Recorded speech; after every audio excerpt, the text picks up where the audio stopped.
Hi everyone, let me start with a question. Do you talk to yourself? Don't worry, you're not alone. In fact, all of us do it. Our inner voice is always with us, shaping how we think, how we feel, and even how we act. But here the catch, sometimes this voice helps us, and sometimes it's hurt us. In his TED Talk, Ethan Cruz explained how we can harness this inner voice and turn it into a tool for strength rather than self-doubt. So, our inner voice is like a consistent, it's not a consistent, it's constant companions. We use it to plan, to reflect, to rehearse conversation and to guide discussion. But in double-edged sword, on one hand, it can motivate us, calm us, and help us grow. On the other hand, it can spiral into worry, negative self-talk, and ruminations.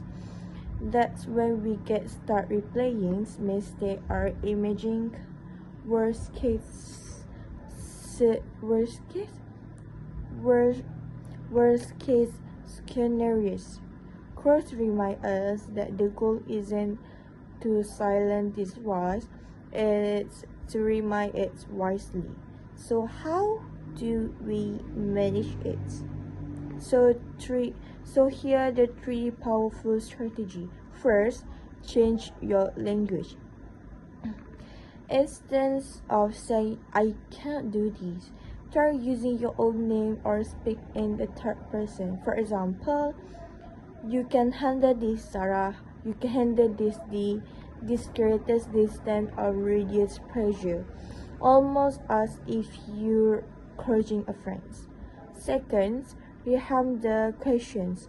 Instead of asking why is this happening to me, switch to what can I learn from this.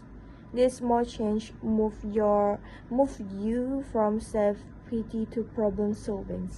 It turns from obstacle into opportunity for growth.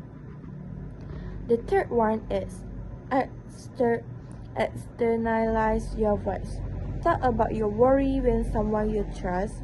When we share what's in our mind, the thought loses intensity. Others can give perspective, and suddenly what feels overwhelming become manageable. So, why it's work? This strategy work because they interrupt the cycle of negative ruminations. When we change our language, we create emotional distance. When we reframe, we shift from fear to curiosity. And when we internalize, we remind ourselves that we're not alone. Instead of letting the inner voice control us, we learn to guide it. And from my personals, I will share something personal. I used to get very envious before giving presentation. My inner voice will say, what if you miss out?